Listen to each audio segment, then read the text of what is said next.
Good morning to everyone. Sorry to take you out of the coffee break, which was probably nicer than my talk, but have to do it.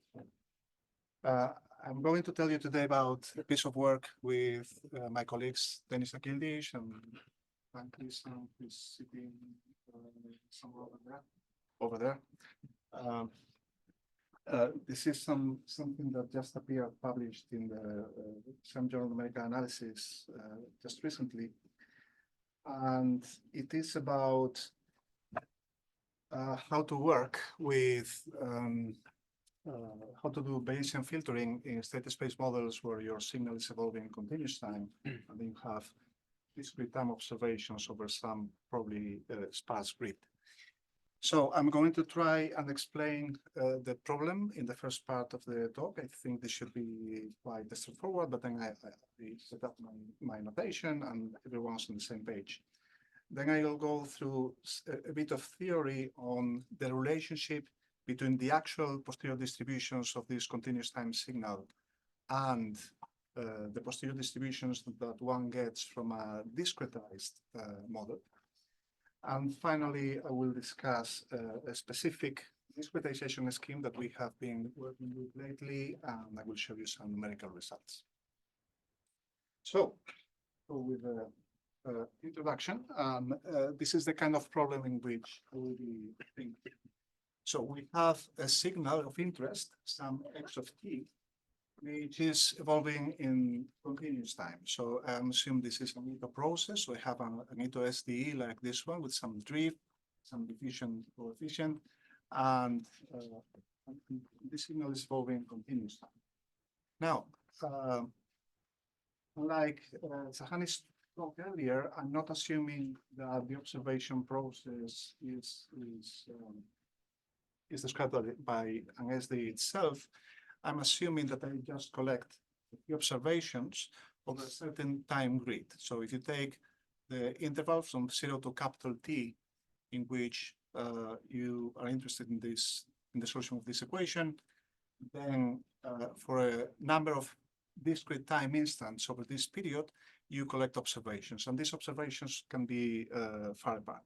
Okay, so it's not like they're coming from any discretization; they can be actually quite far apart over time. And from these observations collected at discrete time instants, you want to compute your Bayesian filter. You can think of it in terms of the probability law of the signal x of t, given the observations available up to time. Or you can think of it in terms of computing posterior expectations. So if you have some transformation phi of your signal of interest, you want to compute the expectation of that phi of x, given the data that you have been able to accumulate. It's quite a standard. But we have this continuous discrete setup where x of t runs over continuous time, and you get the observations over a period. Right. A very simple example of this. This is a one-dimensional Ito process, which is sometimes used to model the temperature anomalies on the sea surface associated to El Niño phenomenon. So in this case, if you set a few not very realistic parameters here, you get your t that evolves over continuous time. It's the black line here. And then you collect a few observations over a time grid. And what you would want to do is to obtain at any time instant the probability distribution of a signal in black, given the red circles that you have been able to collect up to that time instant. So the usual way to solve this problem is to write it down as a state space model, where we have some initial distribution, some prior distribution for the signal at the initial time. We have a state equation with the dynamics of the signal. I'm going to be interested in how the signal evolves from time k-1. This is the time where you collect the k-1 observation. And this is going to be a Markov kernel from its dynamics on how the signal evolves to time tk, so the time of the next observation. And then for the observation at time pk, I'm going to write it down as yk, and I typically have a likelihood for that observation that comes from the distribution of the noise. So a bit more detail on that, especially on the kernel, which is going to be of interest. This mk from x to a is the probability of the signal derived to set a when you start at some point x. So it's this probability distribution. And this is defined by the SDE for the signal. So x is an Ito process, and x at time tk follows this interval equation. Standard, I hope. So we can actually write down this family of kernels, and this is describing the dynamics of our state, of our signal.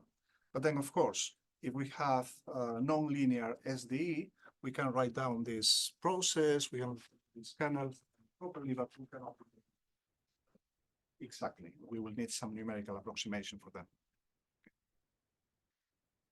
So that's for the kernel.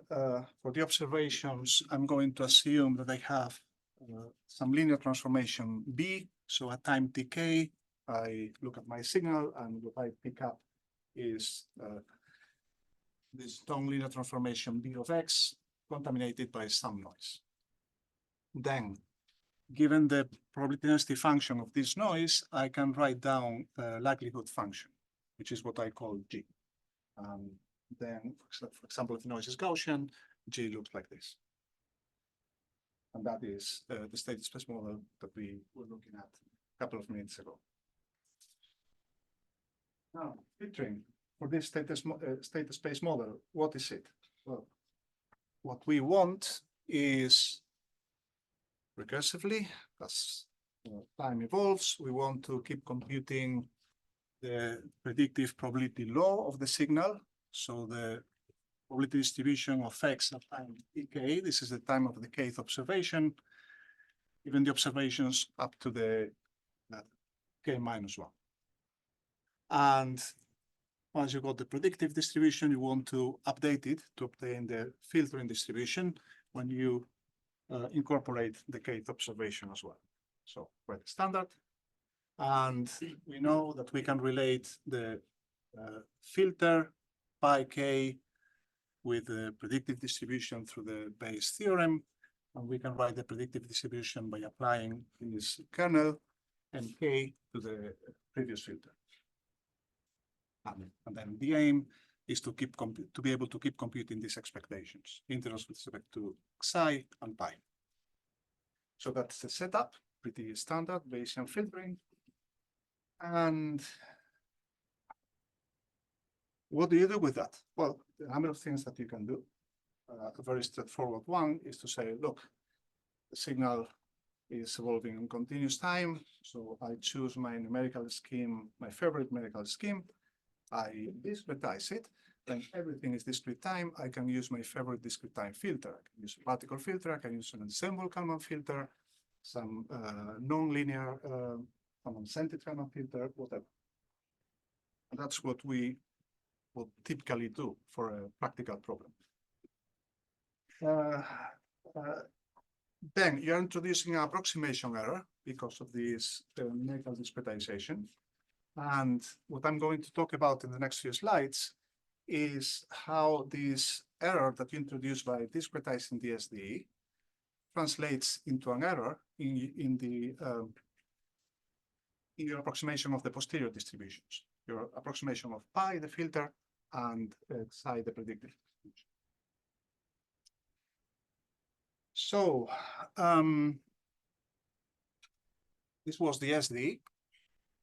Think simple, so think just of an Euler-Maruyama scheme to discretize this equation. So you get something of this sort, where h is your time step of your numerical scheme. Here, this capital W is the increment of the Wiener process, so this is going to be some Gaussian increment. I'm going to do all my examples with Euler, but any other scheme can be as well.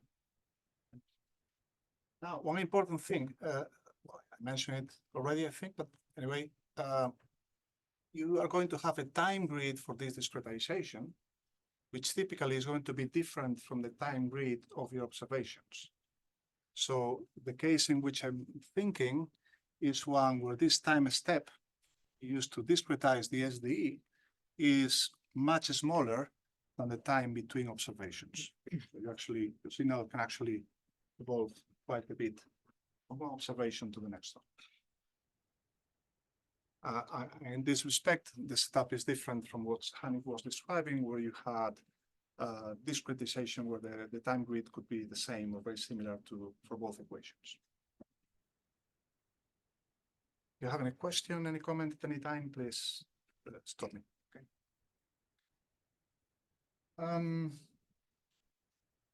So in the original system, we had this continuous time kernel came from the actual SDE, and we didn't have an exact solution for that. So what we have done now by discretizing the SDE is that we have actually constructed an approximate kernel, MKH,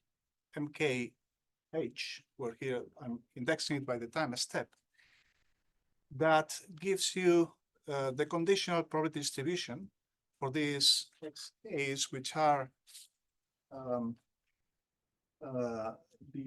outputs of your numerical scheme, from your Euler-Maruyama scheme, for example.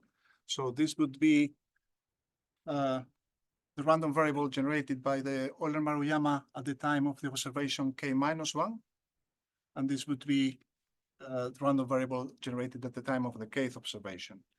And essentially, your numerical scheme is giving you a Markov kernel to go from this one to this one. At least you are able to simulate it, to generate it numerically. Okay.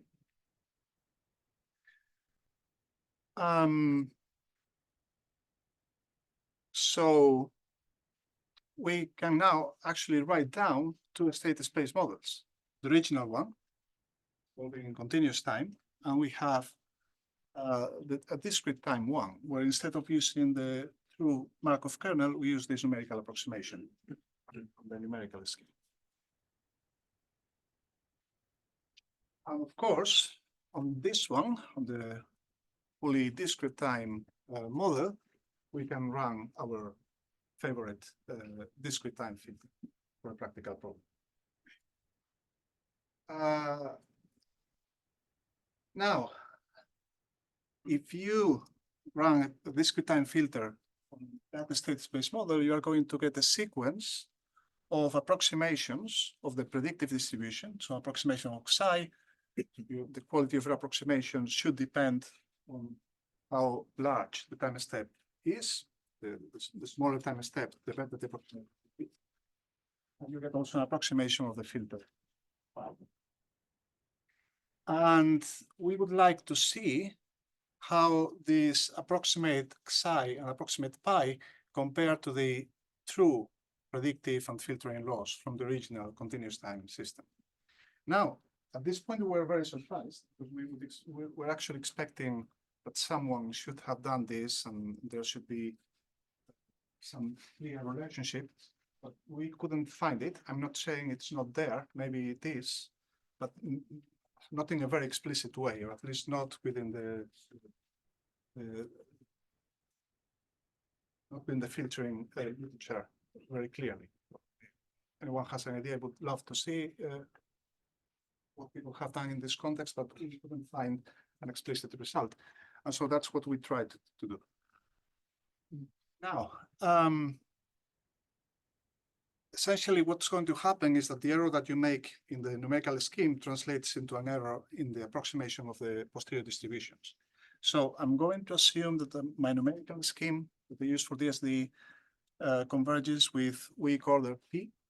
So meaning if you take test functions phi, which are regular enough. So this is functions with bounded derivatives up to order 4.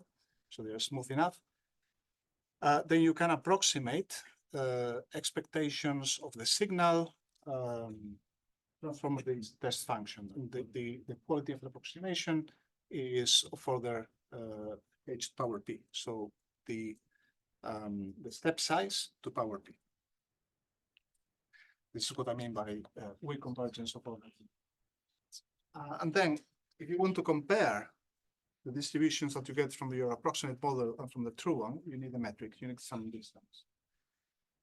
So given that the result that I have for the numerical scheme works with these test functions, I'm going to construct a distance between probability measures based on test functions with that regularity, with that smoothness. I'm going to define the distance between two probability measures, mu and pi, given by the difference between the intervals of the same test function of the two measures for test functions with these degrees of the smoothness. I'm also assuming that the infinite norm is up to 1. It's not introducing any constraint, but still back. Right. Yes. Do we assume we can solve the update step perfectly, or do we also have some error in there in your settings? Well, for the moment, I'm looking at these distributions, which are the exact distributions that come from the discrete time model, and compare them with the exact distributions generated by the continuous time model. In practice, and that's the second part of the talk, you actually need to some numerical approximation there as well. Sorry, probably I'm not used to this notation. The B subscript, could you Yeah, this is the set of continuous real functions from RDX to R. that are 4 times differentiable, or With derivatives up to order 4, which are bounded. bounded? Yes, yes. B stands for bounded. Well, in the analysis, if you look at the paper, then we'll use cap to be as the value of the bound. No, we don't need that for the talk. Okay, fair enough. Fair.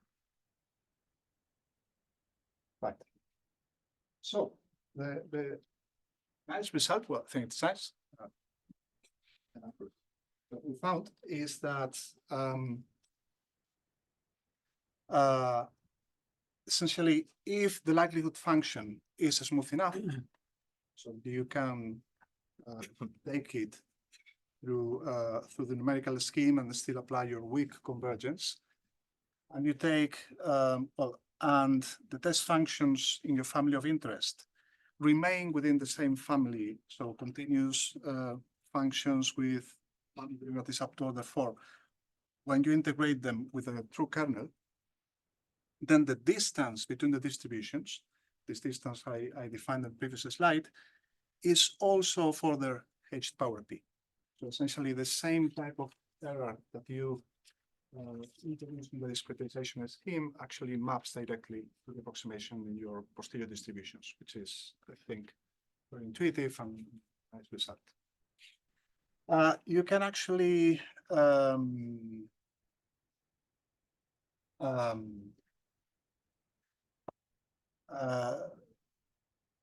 relax these assumptions in a number of ways, but then you lose track of the convergence rate. You can only guarantee that distance converges back to 0, but you cannot provide the proper rate. Well, and the way this is constructed, actually, this comes from some previous work that we did on the approximation of discrete time fields. I'm not going into lots of details there.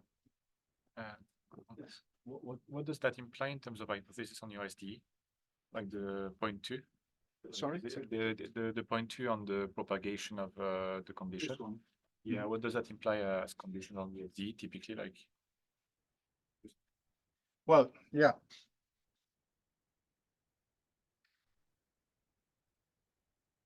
Yeah, you have to preserve the smoothness of the function. It's not straightforward to say, because actually we tried to provide a more explicit form for this condition, and we were not able to do it.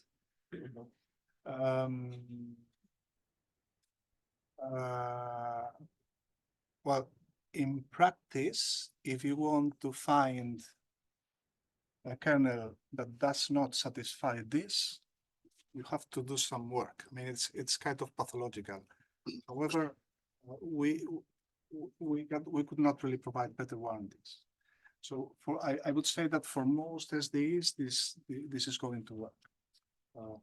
The problem is that we struggle to find like general conditions directly on the, say, on the drift of the SDE. So I cannot. That was a very good question. That's one point of the analysis where we tried, but we couldn't do much better. On the previous slide, Yeah. was capital N fixed? In the second bullet points. Well, So there's a soup. yeah. Well, this is the number of time steps. It's that's capital T, which is the length of the interval, divided by the time step. Okay, so it's a function of H. Okay. So basically, actually, you could write this just looking at the last time step, and it would be something. Any questions? You keep asking, and I'll be happy to try to answer this. Okay, so now we had the result, and next, what I'm talking about is a particular scheme that for the integration or for the approximation of the SDE, which we have been working. And of course, it's a scheme for which we look to convergence, so it fits within the setup that I have been describing, and it has the warranty of this convergence result that I have just presented. Now, what is it about this scheme? Why is it hopefully we have seen that we do is that we take the SDE, we discretize it. Normally, if you go with, say, an Euler scheme, what you do is that you take the vector, your vector xn minus 1, so your approximation of the time tn minus 1. This can be a high dimensional vector. And with Euler or an explicit method, essentially you have a numerical procedure to generate xn in one shot. You go from, this is dx dimensional, you go to another dx dimensional vector. And we thought, well, if the dimension is very large, this can be problematic. And indeed, when you apply some standard particle filter on a high dimensional system, you just sample from the priors, meaning that you apply this numerical scheme directly to generate your particles. You usually run into trouble, and it's very inefficient. So we thought, can we do something about that to try to make it a bit more efficient? And one thing that came to mind was to actually split your high dimensional vector x into subsets of just a few variables. And then instead of generating x in a single shot, you generate first the first subset of a few variables, or you can think of just the first coordinate of the vector, given what you had at the previous time step. Then once you have this one, you can generate the next subset, the next subsets, and so on. So you keep building recursively through the dimensions. And we were hoping that this would help in handling higher dimensional systems. So this is the general idea. Yes? For this to be more efficient, do you need any like assumptions on the conditional independent structure of the vector, or? But yes, a little bit, and that's here. So yes, you need a little bit of structure, not a lot, but you need a little bit of structure. Essentially, if you want to split your vector in Q blocks, in Q subsets of variables, what you need is to have a diffusion coefficient, which is a matrix, which is a block diagonal matrix with Q blocks on the diagonal. So in that respect, you do need some structure in the diffusion coefficient of VSD. Now, if you have this structure, so you have Q blocks here, each block is dimension x times mx. This mx is just the total dimension of the signal divided by Q. Then you can go and you can split the signal itself, xt, in Q subvectors. You can do the same with the noise vector, and you can do the same with the drift function. Now, for the drift function, I'm not assuming anything else. So this component F0 is generating x0, well, the deterministic part of x0, of course, but it depends on the whole state itself. So I'm not assuming that these components of the drift depend on smaller subsets of variables. They may depend on the whole state signal. Okay. Essentially, the structure I'm assuming is about the diffusion coefficient. Now, you can do this with a continuous time signal, and you can split the discrete time signal in the same way. So your approximation xn can be decomposed in Q blocks, the noise vector as well, and you can think of subsequences of these blocks. This notation here. So I have divided my signal, which is the x-dimensional, in Q blocks of small dimension. Now, the numerical scheme operates in this way now. So you split x0 in your Q blocks, and then it's a prediction correction scheme. The prediction part can be as simple as just an Euler step, can be deterministic, or it can be an Euler-Maruyama step with a stochastic part. Both work. The analysis actually works for both of them. Say it is deterministic for simplicity.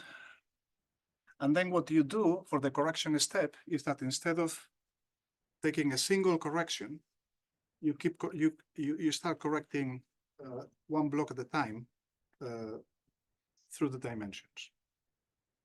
So you start correcting x0. When you correct x0, the first block, you do it using the predictions, only the predictions, and you get you're going to get your x0n. Once you have that first block, you correct for the correction of the next one, use the one you have just generated, and you use the remaining predictions. Then you have two blocks. For the third one, use the two blocks that you have already corrected, and for the remaining coordinates, use the predictions, and so on, and until you complete all the dimensions. And by the way, one reason to do this is that this scheme yields exactly the kind of sequential structure that you need, for example, for the space-time particle filters being used for being proposed for use in high-dimensional settings.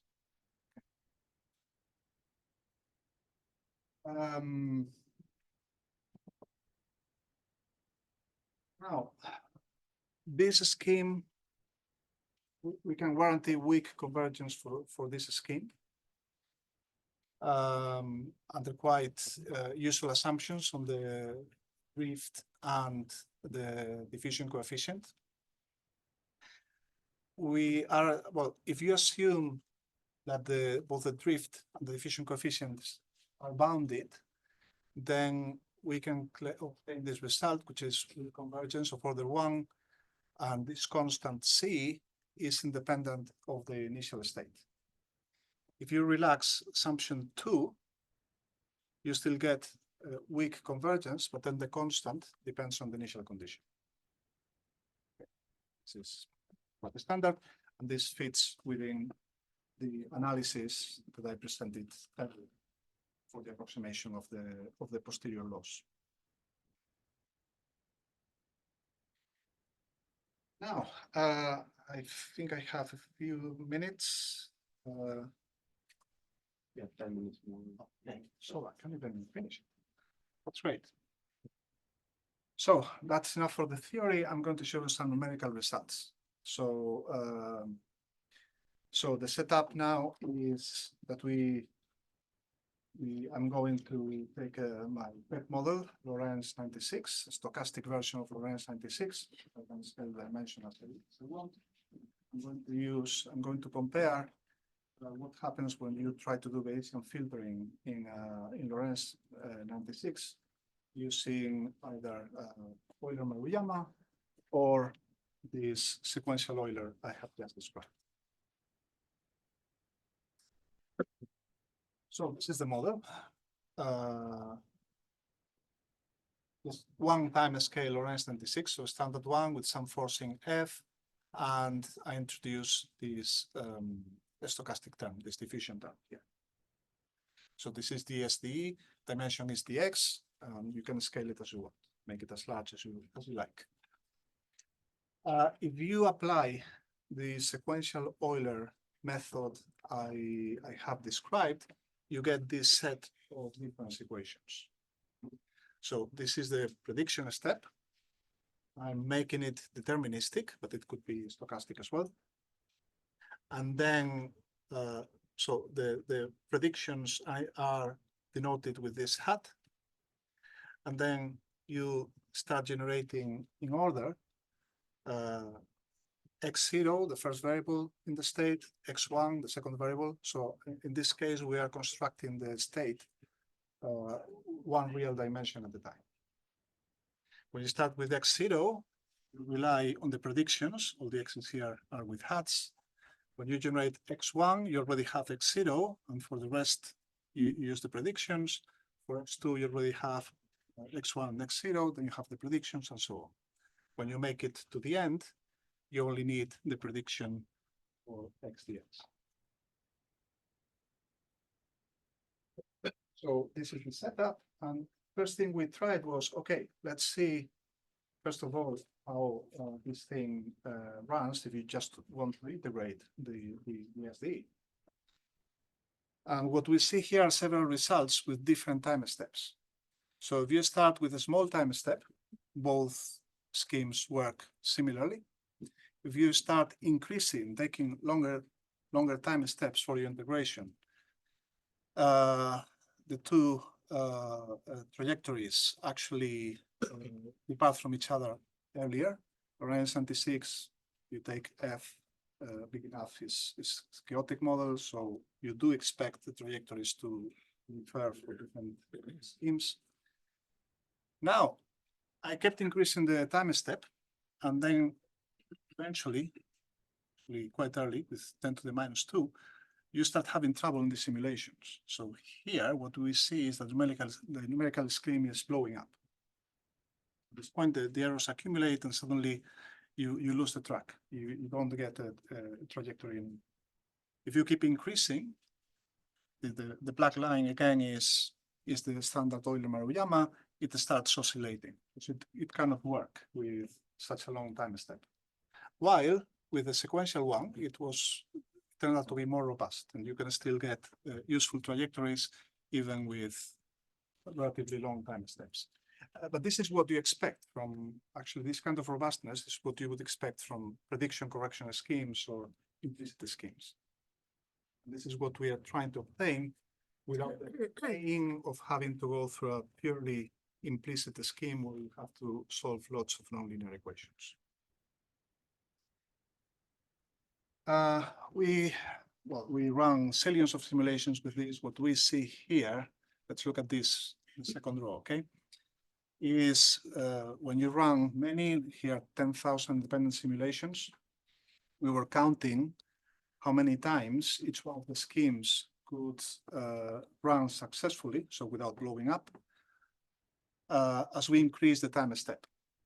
And what we saw is that the black line is standard Euler-Maruyama, around 2 or 3 times 10 to the minus 3, it started failing. Here we had sigma, this is the strength of the noise, so the diffusion coefficient. And with the sequential method, this failure came much later as you increase the time step. Also, if you plot the weak errors due to the different models, if you plot them with the time step, the sequential Euler is doing better, but then the sequential Euler is also computationally more costly operations. So what we did was that we repeated this plot instead of versus H versus the runtime. And this is interesting. Performance is similar where the Euler method performs. But with a sequential scheme, you have a bigger range. So you can get as small errors as you need. And you can work with big time steps, large time steps, which means small runtime, and you still get a useful result. Where with the standard Euler, you cannot really get it up there. So that's for the scheme itself. And then we plugged our a Bayesian discrete time filter with with integrator. So to actually perform Bayesian filtering. And we compared 4 schemes. So 2 of them were standard ensemble Kalman filters, one using the Euler-Maruyama kernel, the other one using the sequential Euler kernel. And then we also tried 2 sequential ensemble Kalman filters that operate 1 dimension at a time. This is very natural with the sequential Euler scheme, but it can also be done with the standard Euler-Maruyama scheme. What these schemes do, I'm going to show you very quickly, I'm running out of time, is that instead of predicting and updating the whole vector at the time, they make predict and update 1 variable, then they go to the next one. I cannot see the dynamics here. Third one, fourth one. So you predict and update, predict and update, predict and update, predict and update. So it runs sequentially through the dimensions. And again, this is natural with the scheme I presented, but you can only play the same game with standard Euler.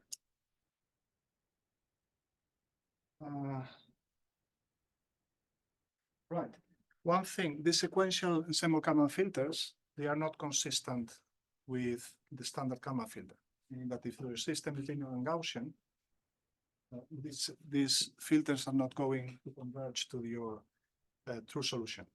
And the reason is that when you move sequentially through the states, you should be updating the past states 1 time step earlier, because you keep accumulating observations, and we don't do that.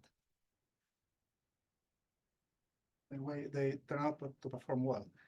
So, okay, experiment.